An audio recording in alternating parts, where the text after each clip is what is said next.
Assalamualaikum warahmatullahi wabarakatuh. Welcome back to my YouTube channel Muning TV.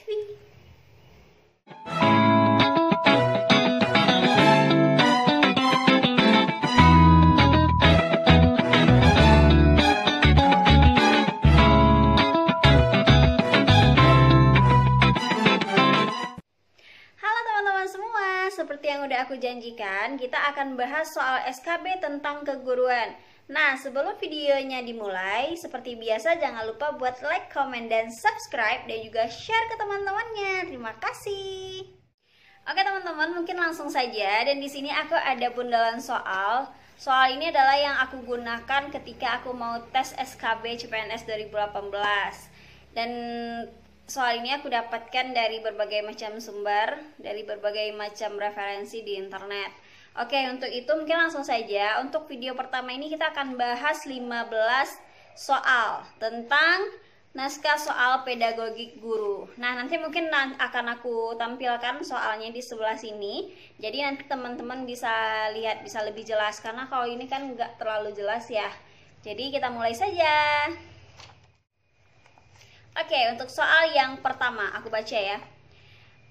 Berdasarkan rencana strategis Departemen Pendidikan Nasional tahun 2010 sampai 2014 untuk dapat memberikan pelayanan prima, salah satunya yang perlu dilakukan adalah pengembangan teknologi informasi dan komunikasi atau TIK yang dilakukan melalui pendayagunaan ICT di bidang pendidikan yang mencangkup peran di bawah ini kecuali.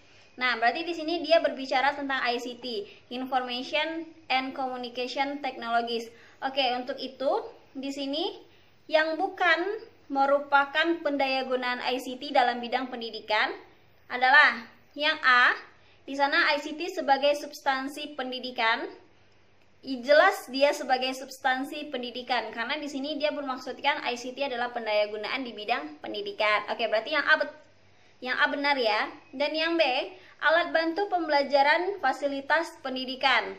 Pastinya karena ilmu teknologi dan komunikasi ini memang sangat membantu kita dalam pembelajaran dan guru-guru pun bisa menjadikan itu sebagai fasilitas dalam pendidikan.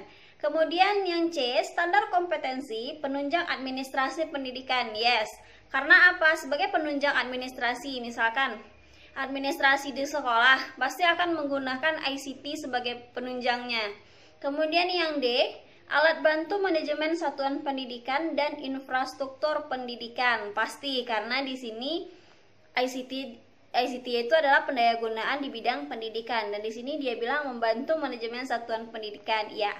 Kemudian yang E, pengembangan bakat dan daya kreativitas siswa. Berarti yang kurang tepat atau yang kecualinya di sini adalah yang E, karena tujuan kita atau runcingnya kita itu ke bidang pendidikan. Kita masuk soal yang kedua. Oke, untuk soal yang kedua, pemanfaatan fasilitas internet dalam pembelajaran yang digunakan untuk berkorespondensi antara seseorang dengan orang lain dimanapun dan kapanpun mereka berada. Dengan fasilitas ini, mereka dapat saling mengirim dan menerima surat, gambar, video, dan suara. Fasilitas ini dapat pula mengirimkan lampiran berupa file yang berisi teks atau gambar. Selain itu, dengan fasilitas ini, pengguna dapat pula mengarsipkan surat-surat yang dianggap penting dengan menyimpannya pada folder yang disediakan untuk itu disebut dengan yang A, teleconference, B, email, C, website, D, chatting, dan E, browsing. Jadi kalau untuk soal yang nomor 2 udah sangat jelas ya teman-teman, fasilitas internet yang bisa mengirim surat, mengirim gambar, video, udah jelas email. Dan jawaban yang nomor 2 adalah B. Oke, untuk soal yang ketiga, kegiatan guru dalam melibatkan peserta didik mencari informasi yang luas dan dalam tentang topik atau tema yang akan menjadi materi dan menerapkan prinsip alam, belajar dari aneka sumber, menggunakan beragam pendekatan pembelajaran, media pembelajaran, dan sumber belajar lainnya. Memfasilitasi terjadinya interaksi antara peserta didik serta antara peserta didik dengan guru, lingkungan, dan sumber belajar lainnya. melibatkan peserta didik secara aktif dalam setiap kegiatan pembelajaran dan memfasilitasi peserta didik melakukan percobaan di laboratorium, studio, atau lapangan. Dan ini disebut dengan kegiatan A. Elaborasi, B. Eksplorasi, C. Konfirmasi, D. Browsing, dan E. Contextual Teaching Learning. Nah, di sini kita kembali ke kata kuncinya, yaitu kegiatan guru. Untuk kegiatan guru itu kan terbagi menjadi 3, yaitu ada elaborasi, ada eksplorasi, dan ada konfirmasi. Nah, berarti di sini untuk option A, B, C itu yang akan kita tentukan mana sebenarnya yang dimaksud oleh soal. Berarti untuk D dan E udah out. Oke, kemudian di sini elaborasi. Elaborasi itu apa? Elaborasi itu adalah memfasilitasi siswa untuk menulis informasi, kemudian mendiskusikan dan mendalami informasi yang mereka dapatkan. Itu yang namanya elaborasi. Kemudian eksplorasi. Eksplorasi itu adalah peserta didik itu dilibatkan mencari informasi di alam dengan interaksi antara sesama, interaksi dengan secara guru. Nah, berarti untuk soal yang dimaksud adalah kegiatan eksplorasi. Dan di sini sedikit tambahan untuk konfirmasi. Konfirmasi itu merupakan pembenaran yang dilakukan oleh guru, penegasan dan pengesahan dari apa yang telah disampaikan. Oke, itu untuk soal nomor 3, jawabannya adalah B. Soal nomor 4. Oke, salah satu contoh kegiatan guru dalam kegiatan elaborasi dalam komunikasi pembelajaran dengan para siswa yaitu, kita ingat dulu, elaborasi tadi apa? Elaborasi adalah memfasilitasi peserta didik untuk menulis, mendiskusikan, dan mendalami informasi yang mereka dapatkan. Berarti di sini mana yang benar? Yang A, memberikan umpan balik positif dan menguatkan dalam bentuk lisan, tulisan, isyarat, maupun hadiah terhadap keberhasilan peserta didik. Untuk yang A ini kata kuncinya adalah penguatan, memberikan penguatan. Kalau penguatan berarti itu adalah konfirmasi. Kemudian yang B, memfasilitasi peserta didik melakukan kegiatan yang menumbuhkan kebanggaan dan rasa percaya diri terhadap peserta didik. Ya, ini jawabannya. Salah satu contoh elaborasi adalah tadi memfasilitasi peserta didik untuk menulis, mendiskusikan, dan mendalami. Dengan hal tersebut, maka tumbuhlah kebanggaan dan rasa percaya diri terhadap peserta didik. Bagaimana dengan yang C? Memberikan konfirmasi terhadap hasil. Berarti ini udah jelas. Berarti ini adalah kegiatan konfirmasi. Untuk yang D, memfasilitasi peserta didik melakukan refleksi. Refleksi untuk memperoleh pengalaman belajar yang telah dilakukan. Berarti itu apa? Dia adalah eksplorasi. Kata kuncinya di sini refleksi. Kemudian yang E, memfasilitasi peserta didik untuk memperoleh pengalaman yang bermakna dalam mencapai kompetensi dasar. Dan itu masih eksplorasi. Berarti jawaban nomor 4 adalah B. Lanjut soal nomor 5. Berkomunikasi secara efektif, empatik, dan santun dengan peserta didik dengan bahasa yang khas dalam interaksi pembelajaran yang terbangun secara siklikal, yaitu dengan alur sebagai berikut. Nah, untuk alur siklikal ini langsung saja itu jawabannya adalah E.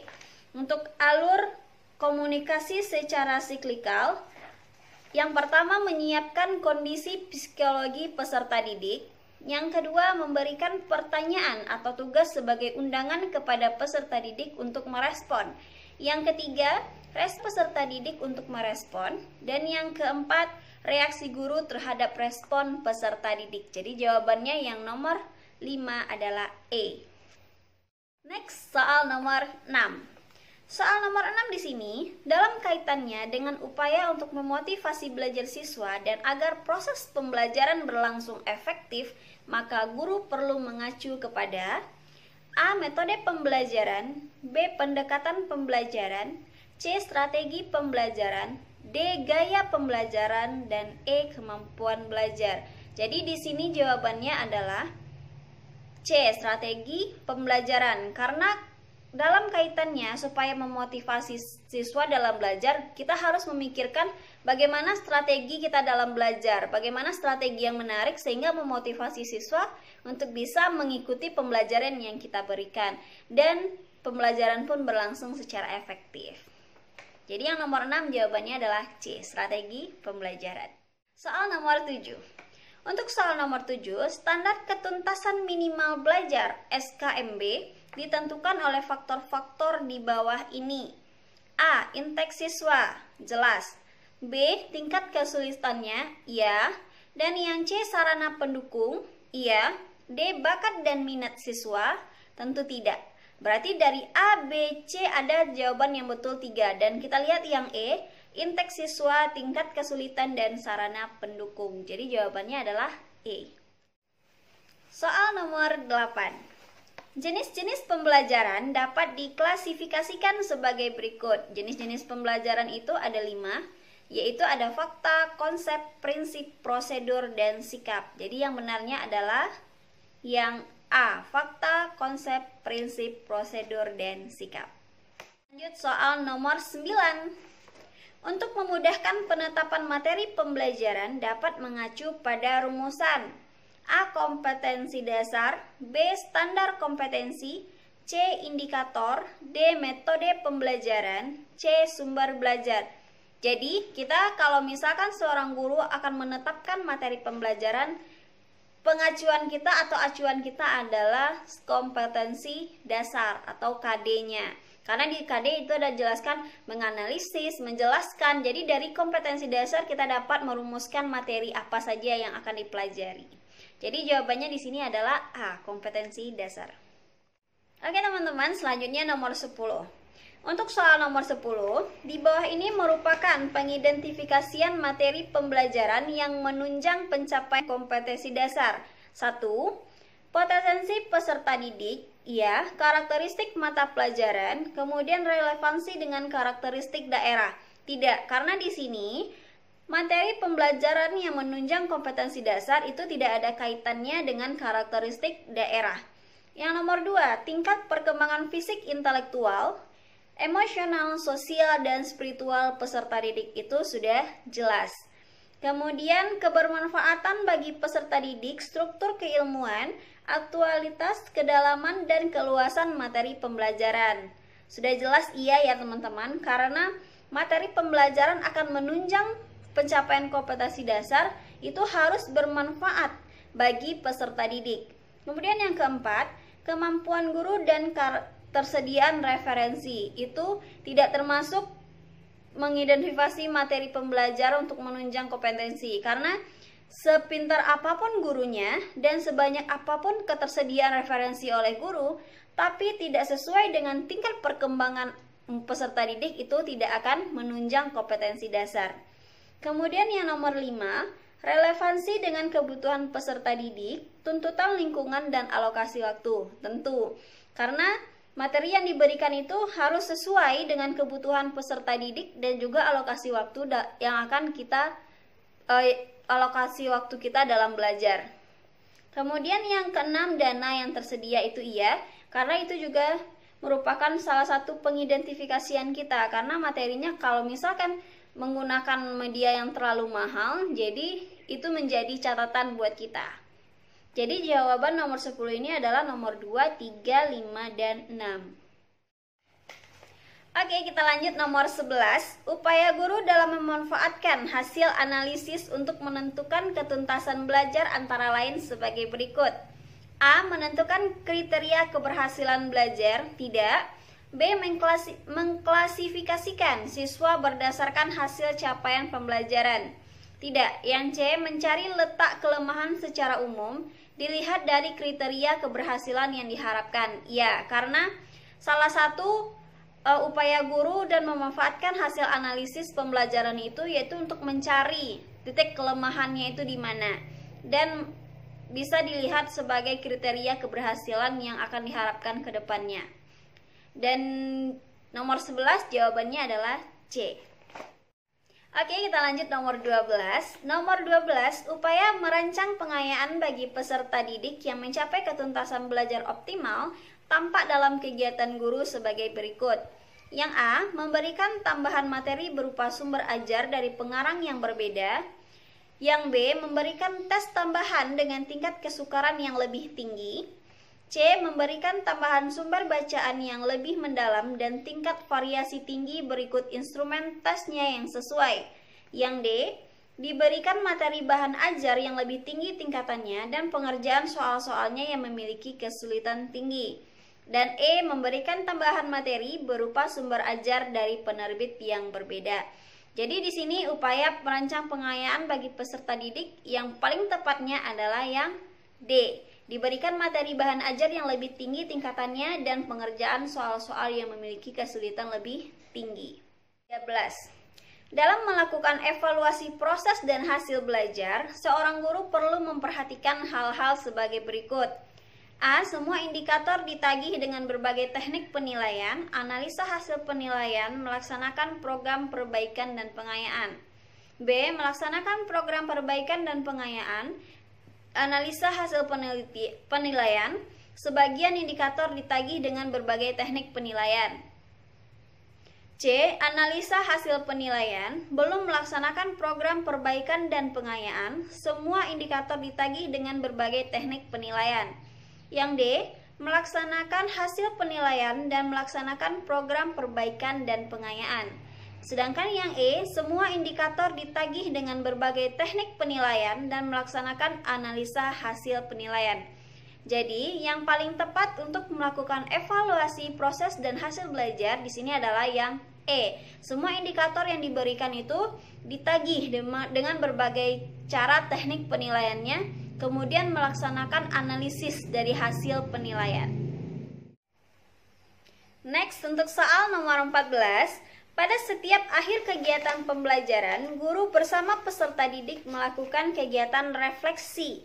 Hal ini dilaksanakan untuk A. Mengukur ketuntasan peserta didik, B. Mengukur efektivitas proses pembelajaran, C. Mengukur hal-hal yang belum dipahami peserta didik, D. Menentukan hal-hal pertemuan berikutnya, E. Mengetahui materi yang belum terbahas dalam proses pembelajaran. Jadi dari optionnya sudah jelas, refleksi itu gunanya untuk mengukur hal-hal yang belum dipahami oleh peserta didik. Jadi jawabannya adalah C.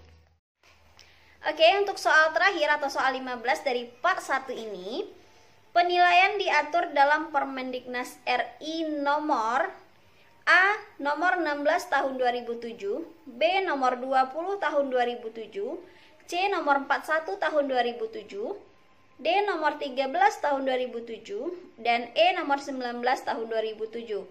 Oke, untuk Permendiknasnya tentang penilaian, kalau tahun 2007 itu adalah nomor 20. Jadi jawabannya di sini yang B. Tapi kalau nanti tahun 2016 itu adalah nomor 23 tahun 2016. Jadi Permendiknas yang mengatur penilaian pada tahun 2007 adalah Permendiknas RI nomor 20 tahun 2007. Jawabannya B.